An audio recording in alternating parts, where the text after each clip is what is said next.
Dear student, welcome to wonderful series. Okay, unique series हम ले रहे हैं जिसमें एक कंसेप्ट कई सारी जगह पर यूज होता है। जैसे हमने फर्स्ट सेशन लिया था जिसमें हमने स्लोप ऑफ द ग्राफ की स्टडी की थी। स्लोप ऑफ द ग्राफ जो है उससे रिलेटेड जो क्वेश्चन बनता है, हमने देखा था कि भाई कई सारे चैप्टर्स में उसका यूज होता है। क्वेश्चन एग्जैक्टली सिमिलर होता है, लेकिन जो है क्वांटिटीज बदल जाते हैं according to the chapters and topics.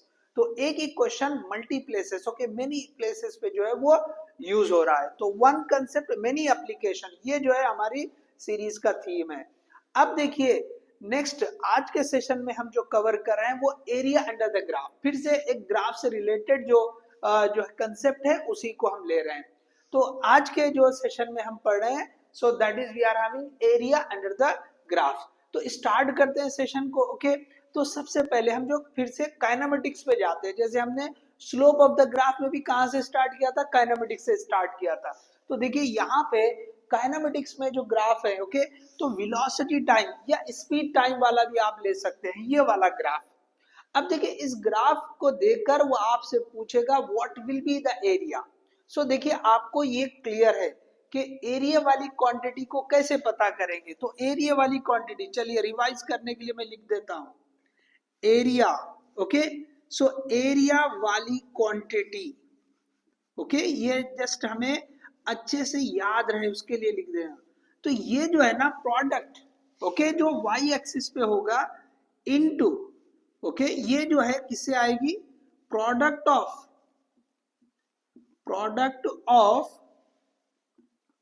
Quantity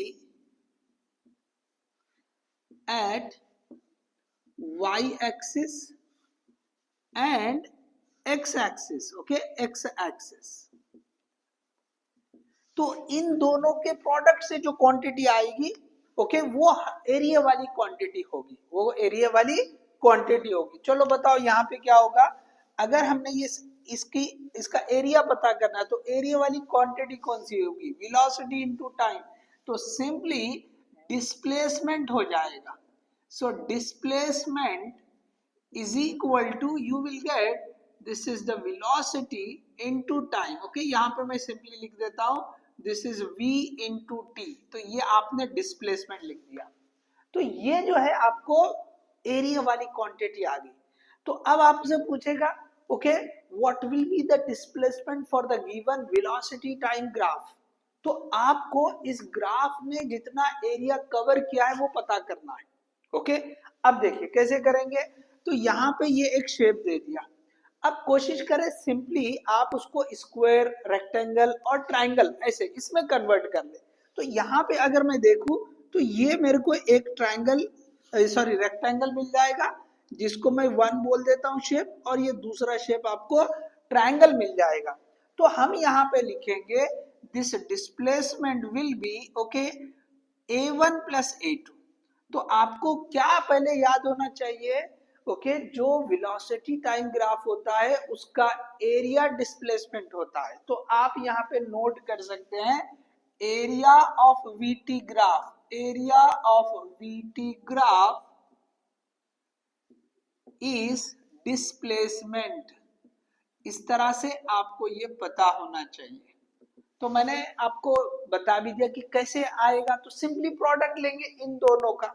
जैसे स्लोप में हम रेशियो लेते हैं, डिवाइड कर देंगे y एक्सिस वाली quantity divide by x axis वाली quantity, that is the slope वाली क्वांटिटी आ जाएगी। ठीक है, तो ऐसे ही एरिया वाली क्वांटिटी कैसे आएगी, इन दोनों के प्रोडक्ट से आएगी, इन दोनों के प्रोडक्ट से आएगी। तो simply v into T, velocity into time, that will B displacement. तो आपको ये एरिया A1, ये एरिया A2, ये आपको पता करना है। तो एरिया A1 यहाँ पे इस क्वेश्चन के हिसाब से क्या हो जाएगा, 5 इंटू 2। तो आपको मिल जाएगा ये 5 इंटू 2 प्लस ये रेक्टेंगल था, अब ये ट्राइंगल है। ट्राइंगल का एरिया क्या होता है, half base into width. Base कितना है, ये 2 से लेके 4, तो ये 2 है, और वापस ये जो हाइट कितनी है, 5 है। तो 2 और 2 कैंसिल हो जाएगा, यहाँ पे ये हो जाएगा 5 इंटू 2 10, और यहाँ पे आ जाएगा 5। सो आंसर मिलेगा 15 मीटर। डिस्प्लेसमेंट है, यूनिट आ जाएगी मीटर। तो इस तरह से हम ये क्वेश्चन सॉल्व कर सकते हैं। अब देखिए इसके आगे मैंने आपको यहाँ कंसेप्ट बता दिया है। अब ऐसा हो सकता है कि भी नीचे भी कुछ हिस्सा बना हो, तो अगर वेक्टर वाली क्वांटिटी बन रही है तो आपको ऊपर वाले को जो है ऐड करना है, नीचे वाले को उसमें से सब्ट्रैक्ट करना पड़ेगा। ओके, नीचे वाले को जो पोर्शन को है सब्ट्रैक्ट करना पड़ेगा। ओके, चलिए आप ये कंप्लीट कर ले, एक छोटा सा एग्जांपल उसका भी हम देते हैं, फिर आगे बढ़ेंगे। चलिए आप पॉज करके कॉपी कर लो। ठीक है, चले आपने पॉज कर लिया, पॉज करके कॉपी कर लिया, तो आगे बढ़ते हैं। चलो एक क्वेश्चन मैं थोड़ा और बता देता हूं, आपको निगेटिव वाला भी कंसेप्ट क्लियर हो जाए। चलो ये मैं रब कर देता हूं। चलिए, तो अब देखिए एक सिंपल सा एग्जांपल हम यहाँ लेते हैं। चलिए, ये जो हमने बता दिया इस तरह से, सपोज तो यहाँ पे आप इस तरह ले ले, ये जो है ये ऐसे ले लिया हमने, ठीक है। उसके बाद यहाँ पे हमने क्या किया, ठीक है, ये ऐसे लिया और फिर ये ऐसे कर लिया, ठीक है। अब देखिए यहाँ पे ये हमने बोला वेलोसिटी, ये है टाइम, ठीक है। अब आपसे पूछेगा बताओ डिस्प्लेसमेंट। ओके, दो भी चीजें पूछ सकता है इस क्वेश्चन से। आपको पूछ सकता है कि भाई डिस्टेंस कितना होगा एंड डिस्प्लेसमेंट। थोड़ा सा यहाँ पे जो है हम डिटेल में चले जा रहे हैं, समझ लें। अदरवाइज कंसेप्ट के हिसाब से इतना ही काफी था कि भाई आपको ये वेलोसिटी टाइम ग्राफ बता दिया, इससे डिस्प्लेसमेंट आ गया। आगे हम दूसरे जो है चैप्टर में किस तरह का बनता है, तो थोड़ा सा एक कंसेप्ट और यहाँ क्लियर कर देंगे कि भाई इस तरह से निगेटिव, ओके, अगर पोर्शन भी है ग्राफ का तो उस केस में हम किस तरह करते हैं। चलो मैं यहाँ पे जो है ना ये वैल्यूज दे देता हूँ, this is T is equal to 0, इसको आप जो है ये 2 ले लो और इसको आप 3 ले लो। चलो यहाँ से यहाँ तक 2, और इसको जो है ना, चलो इसको 4 बता देता हूँ मैं, ठीक है। अब देखिए यहाँ पे ये है एरिया A1 और ये है area A2। Okay, area this is we are having A2। देखिए डिस्टेंस स्केलर क्वांटिटी है, तो आपको पूरा सिंपली सब ऐड करते चलना है। डिस्टेंस में क्या करेंगे, एरिया A1 एरिया A2 दोनों भी ऐड करेंगे, because it is scalar one. तो यहाँ पे अगर हम बात करें डिस्टेंस की, so it is simply okay. पहला अगर हम वर्कआउट करें, चलो यहीं पे बताता हूँ, यहाँ पे चलो। तो डिस्टेंस में हम क्या करेंगे, distance is a scalar quantity. So distance लिख दिया हमने, सपोज ये s, तो s is equal to A1 plus A2, simply add करेंगे। ओके, डिस्टेंस को क्या करेंगे, सिंपली ये दोनों भी ऐड करेंगे। क्यों, तो ये हम अगर ऐसा बोले कि भाई स्केलर क्वांटिटी, तो स्पीड इनटू टाइम डिस्टेंस होता है, तो हम ये जो है एक्चुअली वेलोसिटी टाइम ग्राफ है, उससे डिस्टेंस पूछ रहा है, तो वेलोसिटी का पोर्शन निगेटिव हो सकता है, स्पीड का निगेटिव नहीं होगा। अगर स्पीड टाइम बोलेगा तो सिर्फ जो है आपको पॉजिटिव पार्ट आएगा, निगेटिव नहीं आएगा। वेलोसिटी टाइम ये क्या है, it is velocity time I have written. तो डिस्टेंस के लिए क्वेश्चन बन सकता है, तो आप क्या करेंगे, दोनों को ऐड कर लेंगे, ठीक है। इसी तरह आप वर्कआउट करो, चलो आप वर्कआउट कर लो इसको। Displacement, okay, displacement. तो अब ये डिस्प्लेसमेंट क्या है कि it is a vector quantity, तो A1 ये प्लस ये माइनस A2 निगेटिव है, तो ये जो नीचे की तरफ पोर्शन है इसको निगेटिव ले। ओके, एक्स एक्सिस के नीचे जो रहेगा उसको आप निगेटिव लेंगे, so this will become A1 minus A2। क्या कर देंगे आप, ये A1 minus A2, this will be the displacement. अब आप वर्कआउट कर लो, देखो ये क्या आ जाएगा, 4 इंटू 2, तो ये हो गया आपका 4 इंटू 2, और ये प्लस ये कितना हो जाएगा, ये ट्राइंगल है तो हाफ, बेस कितना है यहाँ से यहाँ तक 1 इंटू, ओके, हाइट कितनी है, तो ये हाइट जो है ना, चलो ये मैंने बता दिया कि भी सेम है, ये 4 ले लो। सो 2 1 जा 2, 2 2 जा 4, ये 4 2 जा 8 plus 2, that will be okay, that will be 10 metre. तो डिस्टेंस आ गया 10 मीटर। डिस्प्लेसमेंट पता करो, तो यहाँ पे अभी हमने A1 पता किया, तो ये तो 8 था, और A2 कितना है, ये 2 है, तो 8 minus 2 that will be 6 metre. तो इस तरह से आप डिस्टेंस डिस्प्लेसमेंट पता कर सकते हैं। चलिए वापस आते हैं हम हमारे मेन थीम पर, कि भाई सेम कंसेप्ट है, तो इसके ऊपर जो क्वेश्चन बनना है, इसके ऊपर जो क्वेश्चन बनना है, ओके, दूसरे अब टॉपिक के ऊपर जाते हैं। चलिए आप पॉज करके पहले कॉपी कर लो। चलिए, तो अब हम जो है दूसरे ग्राफ की तरफ बढ़ते हैं। चलिए कॉपी कर लिया ना आपने, ठीक है। चलो अब देखिए हम दूसरे, अब अगर हम जाते हैं नेक्स्ट चैप्टर में, ओके, इसी चैप्टर में आपको एक्सेलरेशन टाइम वाला ग्राफ भी बन सकता है। एक्सेलरेशन इनटू टाइम वेलोसिटी हो जाती है 80 ग्राफ, तो 80 ग्राफ का एरिया क्या बनेगा, आपको वेलोसिटी बनेगी, तो क्वेश्चन बन सकता है ये भी। चलो मैं लिखते चलता हूं, आप जो है ना इसको वर्कआउट करना। चले चलिए, सो हम जो है ना एक एग्जांपल देख लेते हैं एक्सेलरेशन टाइम के लिए भी, ताकि आपको क्लियरिटी रहे। ठीक है, तो एक्सेलरेशन टाइम भी दे सकता है, अब थोड़ा सा बदल के जो है देखिए फोर्स टाइम भी ग्राफ बना के दे सकता है। ठीक है ना, चलो हम फिलहाल जो है ना पहले एक्सेलरेशन टाइम, यहाँ पे हम जो है ना दूसरा, तो ये लिखेंगे हम एक्सेलरेशन, एक्सेलरेशन टाइम। ओके, सो देखिए यहाँ थोड़ा सा टाइम जो है हमको काइनेमेटिक्स पे थोड़ा हम जैसे ज्यादा देख ले रहे हैं। ओके, तो ये आपको याद रहे। ओके, क्योंकि वेलोसिटी टाइम बहुत कॉमन हो गया, तो क्वेश्चन को थोड़ा चेंज बदल के देने के लिए वो एक्सेलरेशन टाइम भी यूज कर सकता है, आपने ये क्वेश्चन करना चाहिए। तो यहाँ पे अगर मैं एक्सेलरेशन टाइम बता दूं, सेम वही मैं पहले वाला क्वेश्चन ले लेता हूँ, ये इस तरह का, ये ऐसे लिया ना हमने, चलो ये हमने 0 ले लिया था, इसको हमने 2, यही वाले ग्राफ को लेके चलेंगे। ठीक है, ये 2 और ये हो गया 4 और ये हमने लिया था 5। अब ये एक्सेलरेशन टाइम, तो acceleration time a into T that is velocity. देखो v is equal to u plus A T. Okay, ये दोनों भी क्या है, सेम टर्म होते हैं ना, सेम क्वांटिटी होते हैं, तो ये भी वेलोसिटी होगी, ये भी वेलोसिटी होगी according to principle of homogeneity.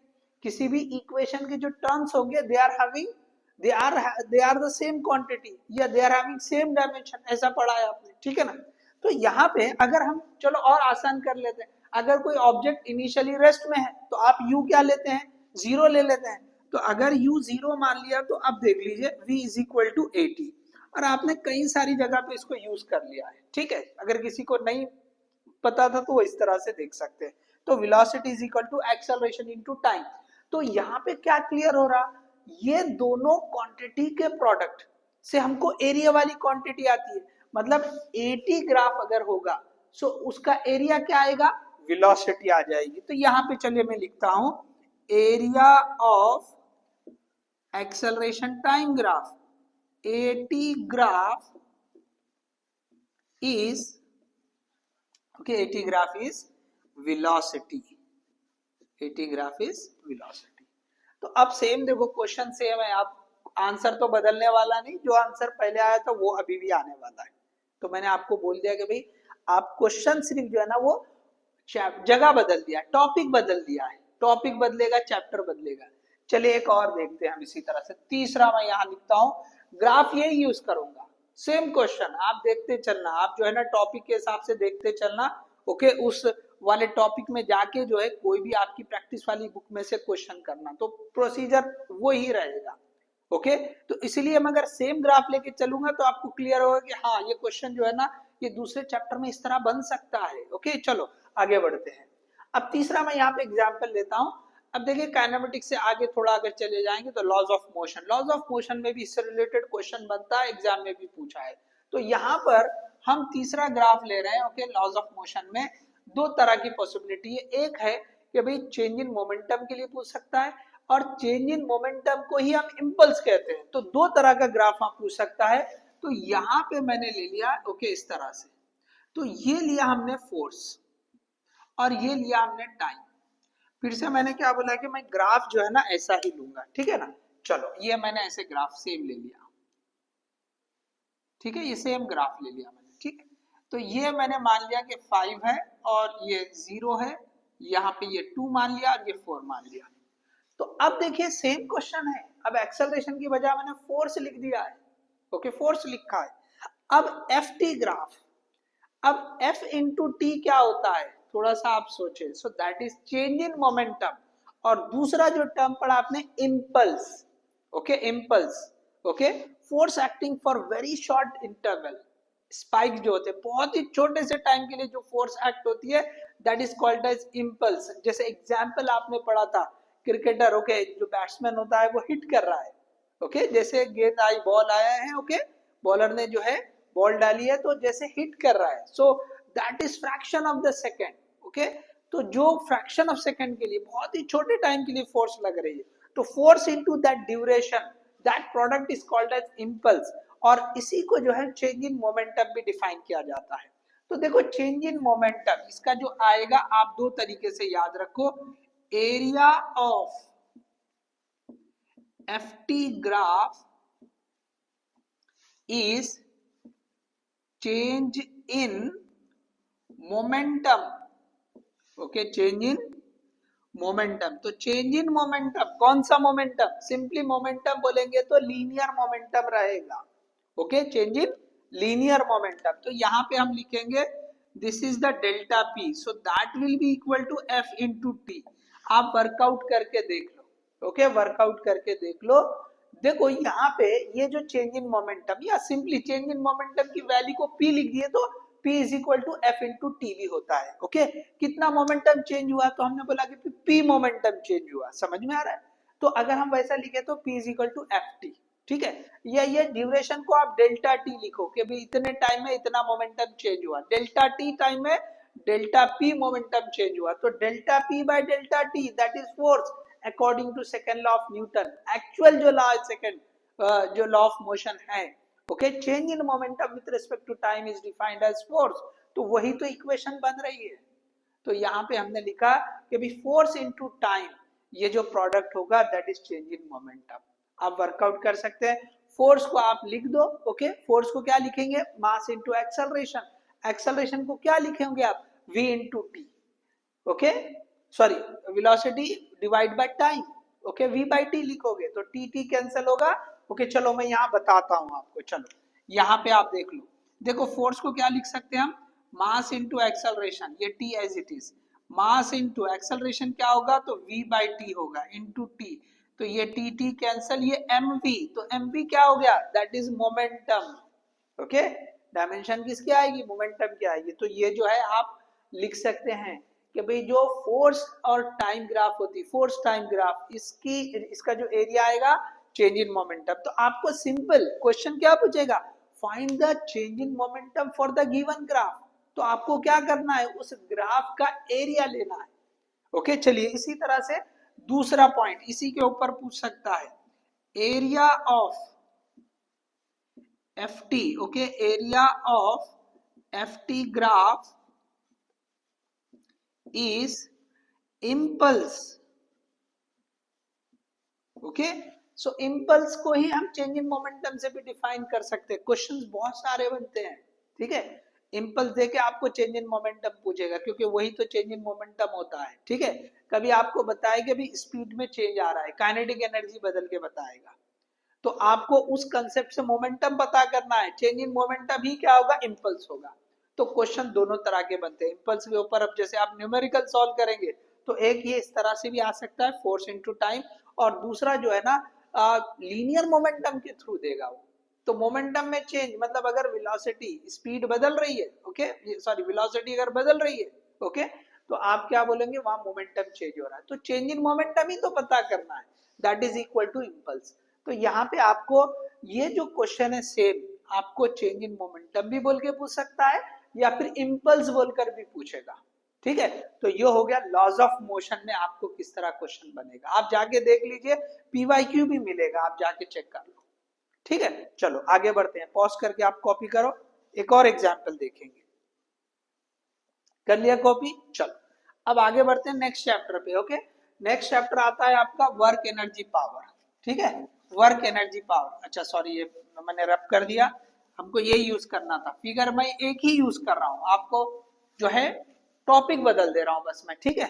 चलो अब देखिए यहां पर, ओके, यहां पे आप जो है, अब हम जो है ना laws of motion, sorry, work energy power. तो सिंपली जो पहला टॉपिक है आपका वर्क, इससे रिलेटेड ले रहे हैं। तो अब जो है ये कौन सा नंबर? चौथा नंबर आ गया, फोर्थ नंबर, ठीक है, फोर्थ नंबर का ग्राफ। तो यहाँ पे आप जो है ना, सॉरी यहाँ लिखो फोर्स टाइम ग्राफ, ये थर्ड वन क्या है, सॉरी यहाँ मेंशन करो फोर्स टाइम ग्राफ, तो आपको याद रहेगा। ये तीसरा जो नंबर है that is force time graph. अब फिर से लिख रहे हैं ये force displacement graph, force displacement graph. तो अब देखिए ये एफएस ग्राफ, फोर्स डिस्प्लेसमेंट, मैं फिर यहाँ पे जो है ना वो सेम वाली फिगर ड्रॉ कर रहा हूँ। This is we are having force, this is we are having displacement. अब देखिए यहाँ पर ये हमने जो है ना फिर से बता दिया ये इस तरह से, और यहाँ पे ये इस तरह से ये बता दिया, ठीक है। तो ये 5 लिख दिया हमने, ये 0, यहाँ पे ये जो है इसको 2 मान लिया, इसको 4 मान लिया। फिर से वही क्वेश्चन है, अब दे दिया यहाँ पे टाइम नहीं है, डिस्प्लेसमेंट है। अब चलो फिर सोचो आप, अब आपने बताना है, ओके, आप कमेंट में बताओ कि इसका आंसर बताना, ठीक है। सो देखो यहाँ पे जो है फोर्स इनटू डिस्प्लेसमेंट, तो कौन सी क्वांटिटी बनती है, फोर्स इनटू डिस्प्लेसमेंट, प्रोडक्ट क्या है, that is work, okay, work होता है, okay, force over a distance या force over a displacement we are defining as work. तो यहां पर अगर आप लिखे कि भाई एरिया वाली क्वांटिटी क्या होगी, तो area of FS graph is okay work done, work done. So देखो ये जो है आपके पास आ गया इंपॉर्टेंट। तो देखो वही क्वेश्चन है, यहां पर भी मैं बता रहा हूं वही क्वेश्चन है, यहां पर भी ये वही क्वेश्चन है, ठीक है, आंसर वही आने वाला, इसलिए अब कैलकुलेशन नहीं कर रहा हूं, पहले हमने फर्स्ट वाले एग्जांपल में कैलकुलेशन कर चुके हैं, तो यहां पर भी वही करना है, यहां पर भी वही करना है। अगर आपने लिखा कि भाई W इज इक्वल टू क्या लिखोगे आप, area A1 plus area A2, इसी तरह यहां पर भी क्या लिखोगे आप, ये जो है डेल्टा P, यहां दोनों के लिए लिखता हूं मैं, ओके। सो ये जो है delta P is equal to आप लिखोगे A1 प्लस A2, या अगर आपने लिखा इम्पल्स, यहां पे लिखता हूं इम्पल्स के लिए, ओके, इम्पल्स बहुत सारे लोग जे से डिफाइन करते हैं, तो आप लिख सकते हो that is equal to A1 plus A2, चलो ये आप साथ में थोड़ा लिखते चलना, ठीक है ना। तो सेम है बस ये दोनों का, इसका एरिया ये A1 मान लिया, इसका एरिया A2 मान लिया, तो क्वेश्चन ऑलरेडी सॉल्व किया हुआ है, ठीक है ना, हमने पोजीशन टाइम या डिस्प्लेसमेंट टाइम के लिए, सॉरी वेलोसिटी टाइम के लिए कर चुके थे हम, जिससे डिस्प्लेसमेंट आता है, तो सेम कैलकुलेशन है, आंसर वही आने वाला है। आप कंसेप्ट को समझो कि भाई किस तरह से ये कंसेप्ट अलग अलग जगह पे पूछ रहा है, तो क्वेश्चन जो है सेम ही बनता है। तो यहाँ पर भी क्या होगा, वर्क डन क्या आएगा, A1 प्लस A2। तो देखिए यहाँ पे मैंने जो आपको जो 11th का जो पोर्शन था उसमें 3-4 एग्जाम्पल के यहाँ पे दे चुका हूँ। अब देखिए एक आध एग्जाम्पल जो है हम जो है 12th के लिए भी दे सकते हैं, ओके। और आप जैसा आ तो कहीं पर भी सकता है, जो नोन वाले आपको जो रहेंगे, आप पढ़े तो आपके सामने जो आएंगे वो आपको बता रहा हूं मैं, ठीक है। अब उसके बेसिस पे अगर कोई नया बना के देगा, ओके, सिंपल एरिया मतलब वो दोनों क्वांटिटी का प्रोडक्ट लेकर देख लो, कोई भी नया क्वेश्चन आने दो, ठीक है। चलो एक क्वेश्चन मैं 12th का भी बताता हूँ, 12th से रिलेटेड, चलो ये रब कर दो मैं, चलो आप पॉज करके आप कॉपी कर लो, ठीक है, चलो कर लिया आपने कॉपी, चलो अब यहां पे देखिए, चलिए सो करंट इलेक्ट्रिसिटी का एग्जांपल लेते हैं, ठीक है, करंट इलेक्ट्रिसिटी वाला एग्जांपल लेते हैं। तो हम जो है यहाँ पे अब देखिए 5th एग्जांपल यहाँ पे ले रहे हैं, तो ये जो है हम एग्जांपल लेंगे, okay, current versus time, okay, current versus time graph, current time graph, okay, current time graph. तो अब देखिए यहाँ पे ये जो हम करंट टाइम ग्राफ की बात कर रहे हैं, IT graph, okay, IT graph. तो यहाँ पे चलो मैं ड्रॉ करता हूँ ये वाला, तो फिर ये जो है आई है और ये टी, फिर से शेप वही ले रहे हैं हम कि भाई चलो यहाँ पे ये इस तरह से हमने ये बता दिया और ये बता दिया, ठीक है, ये जो है ये 2 है, ये 0, ये यहाँ पे हमने ये 4 लिख दिया, एंड दिस इज 5। फिर से ये वाला पोर्शन आप A1 मान लो, ये वाला पोर्शन आप A2 मान लो, ठीक है। अब देखो current time I into T, कौन सी quantity, so that is charge, क्या होती है, चार्ज। तो यहाँ पे ये जो चार्ज होता है Q is equal to I into T, I think आपको क्लियर है, ओके। तो यहाँ पे सिंपली एरिया वाली क्वांटिटी क्या आ गई, तो चार्ज आ गई, तो आप क्या लिखोगे, area of IT graph, area of IT graph is charge. तो देखिए इस तरह से क्वेश्चन जो है बन सकता है। तो आप क्या करेंगे, charge Q is equal to simply A1 plus A2 कर दोगे, ठीक है। चलो ये वाला मैं सॉल्व कर लेता हूँ, आखिरी है, चले तो हम ये लास्ट एग्जांपल रखते हैं, चलो। तो ये जो है एरिया A1 5 इंटू 2, 5 इंटू 2 लिख दिया, चलो, प्लस इसके बाद ये हाफ इंटू ये बेस 2, और ये हाइट कितनी है 5, 2 2 cancel, 10 plus 5, so that will be 15 coulomb, answer कितना आएगा 15 कूलम आ जाएगा। So that is the answer you are having. ठीक है, तो आंसर तो 15 ही आएगा हर केस में। ओके, सॉल्व नहीं भी करते तो आंसर तो पता था हमको, क्योंकि हमने डिस्प्लेसमेंट पता किया था 15 मीटर। ठीक है, उसके बाद दूसरा वाला एग्जाम्पल भी आप देख सकते थे कि भाई आपको जो है लीनियर मोमेंटम वो भी 15 यूनिट्स ही आता था, केजी मीटर पर सेकेंड। ठीक है, इसी तरह से जो है नेक्स्ट वाला जो था हमने कि भाई इम्पल्स वो भी 15 ही होगा। यहाँ पे फर्स्ट टाइम डिस्प्लेसमेंट ये भी 15 होगा, और यहाँ पे जो है ये भी चार्ज जो आया वो भी 15 आया। तो देखो क्वेश्चन जो है एग्जैक्टली सेम बन रहा है, क्वेश्चन एग्जैक्टली सेम बन रहा है। तो इसीलिए हमने बोला कि भी हम एक यूनिक सीरीज ये जो है स्टार्ट किए हैं, जिसमें एक कंसेप्ट के ऊपर जो है कई सारी जगह पे क्वेश्चन बन सकता है। कम से कम 2 3 4 जगह पे आपको जो है ना क्वेश्चन मिलेगा। अब आप जो है ना यहाँ से कोई और भी तरह के, ओके, कोई ये जो जितने बताए इतने ही बनेंगे ऐसे नहीं, ये तो जो है बहुत पॉपुलरली जो क्वेश्चन बने हुए हैं टॉपिक्स के ऊपर वो मैंने डिस्कस किए हैं। अब ऐसा कोई भी क्वेश्चन बन सकता है। जैसे सिंपल आप पढ़ते हैं चार्ज का एक और फॉर्मूला पढ़ते हैं, ओके, करंट के बजाय आप जो है ना सपोज आप जो है वोल्टेज के फॉर्म में पढ़ते हैं, Q is equal to CV। Okay, आप जो है ना ये ऐसे फॉर्मूला पढ़ते हैं, जैसे यहाँ लिखता हूँ आप क्या लिखते हैं, ये जो है Q इज इक्वल टू ये CV, आपको CV ग्राफ दे देगा और बोलेगा कि बताओ कि चार्ज कितना होगा। तो सिंपली आप लिखोगे भाई C into V, area of CV graph is charge. तो ऐसा कोई भी क्वेश्चन आपको बनाकर दे सकता है। ठीक है, तो इसी तरह आप जो है थर्मोडायनामिक्स में भी आप कर सकते हैं। ठीक है ना, तो वहां पे जो है ना जो वर्क डन होता है, वर्क डन वाला क्वेश्चन आता है। ओके, तो यहाँ पे ये मैकेनिकल वर्क डन है, वहां पे थर्मली जो वर्क डन हो रहा है। ओके, थर्मल जो आप एनर्जी की बात करेंगे तो वहां पे आपको जो है वर्क डन होगा, तो वो जो है थोड़ा सा चेंज आ जाएगा। ठीक है ना, तो वहां पे आपको P into delta V, okay, pressure into change in volume, ये वाला फॉर्मूला बनता है। ओके, तो आप वो एग्जाम्पल भी ले सकते हैं। चले मैं यहाँ लिख देता हूँ एक और formula, work done is equal to PV। तो PV ये प्रेशर है, ये वॉल्यूम है। ठीक है, चलो मैं यहाँ एक लिख देता हूँ, चलो आपके लिए एक लिख देता हूँ तो आपको क्लियरिटी रहेगी। तो ये मैं यहाँ पे जो है ये फिफ्थ, उसके बाद एक सिक्स्थ ग्राफ, चलो ओके सिक्स्थ ग्राफ एक ऐड कर दे, चलो फास्ट हम ऐड कर देंगे। तो यहाँ पे जो है हम लिख देंगे दिस इज सिक्स्थ वन, तो ये हो जाएगा प्रेशर, ओके, वॉल्यूम ग्राफ। तो यहाँ पे ये प्रेशर और ये जो है वॉल्यूम। ओके, तो आप देख सकते हैं थर्मोडायनामिक्स में आपको एक क्वेश्चन मिल जाएगा। सो यहाँ पे लिखेंगे हम area of PV graph is work done. Okay, work done. अब ये जो work done is equal to आप जो है ना यहाँ पे लिख दोगे area, this is A1 this is A2, तो ये A1 प्लस A2, तो आंसर आ जाएगा ये 10 प्लस 5 15 जूल। आंसर वही रहेगा, यूनिट बदल रही है। ठीक है, तो इस तरह से आप जो है बता सकते हैं। तो एक और एग्जांपल हमने जोड़ दिया।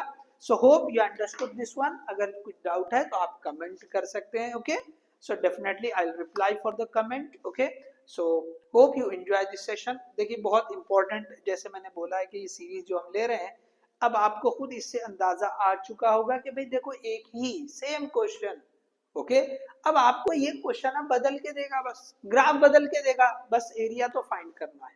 Okay, so hope you enjoy this session. Thank you, all the best.